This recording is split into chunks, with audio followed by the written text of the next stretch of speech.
Not every injury threatens a tennis player equally. A sore shoulder might cost a few miles per hour on serve. A tender wrist might force a slightly more cautious forehand. But a knee injury, for a specific kind of player, threatens something far more fundamental. The actual foundation everything else in their game is built on top of. For Jannik Sinner, that distinction matters enormously right now. His current knee issue has been discussed mostly in terms of missed tournaments and recovery timelines. What's gotten far less attention is a harder truth underneath all of it. This isn't just an injury that happens to affect Sinner. It's an injury that strikes directly at the single physical quality his entire game depends on more than any other. To understand why, you have to understand what actually makes Sinner's tennis so uniquely dangerous in the first place. It's not primarily about a single overwhelming weapon.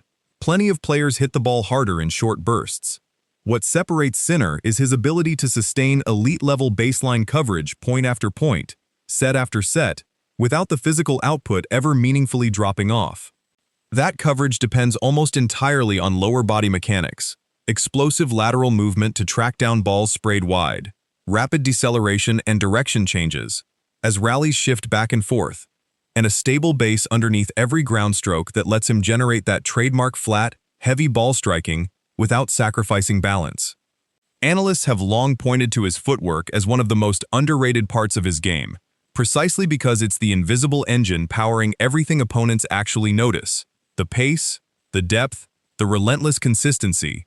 Every single one of those qualities routes directly through the knees, not the shoulders, not the wrists.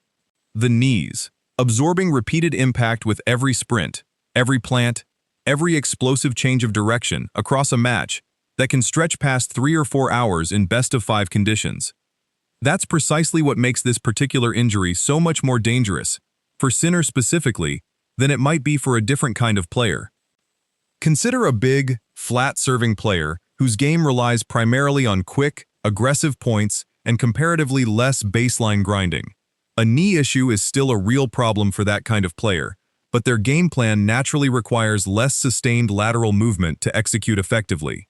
Now consider Sinner, whose entire identity as a player is built on exactly the opposite approach, grinding out long physical rallies, tracking down balls other players wouldn't reach, wearing opponents down through relentless court coverage rather than simply overpowering them in 3 or 4 shots. A compromised knee doesn't just slow him down slightly. It threatens the specific mechanism that makes his tennis so uniquely difficult to beat in the first place. If he can't fully trust explosive lateral movement, if there's hesitation before a hard plant and change of direction, the entire defensive to offensive transition that defines his game becomes compromised. Not obviously, not dramatically in a single visible moment, but consistently, point after point, in ways that could quietly erode his effectiveness across a long tournament. There's also a specific risk tied to fatigue that deserves attention here. Knee issues, even ones that feel manageable early in a match, often become more pronounced as physical fatigue accumulates. Exactly the kind of scenario a US Open campaign guarantees, with best-of-5 matches stretching deep into humid New York afternoons and nights. A knee that holds up reasonably well through 2 sets might tell a very different story in a 4th or 5th set, precisely when a champion's physical foundation matters most. So what does this actually mean heading into New York, where Sinner will be defending his position as one of the tournament's most dominant recent forces? The concern isn't really about whether he can serve or generate pace or execute his signature flat ground strokes in isolated moments during practice. All of that likely looks fine on a controlled court.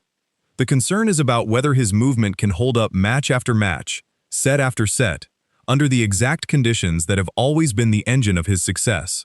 Best-of-5 tennis doesn't just test skill, it tests physical infrastructure, and right now, the specific infrastructure most central to how Sinner actually wins matches is the exact area currently in question. Opponents will know this too. Tennis players and their coaching teams study exactly this kind of vulnerability closely. If there's any visible hesitation in Sinner's movement during his early matches, any sign that he's not fully trusting explosive changes of direction the way he normally does, expect rivals to specifically target that weakness, stretching rallies wide, forcing him into the exact repeated lateral movement that would test a compromised knee most directly.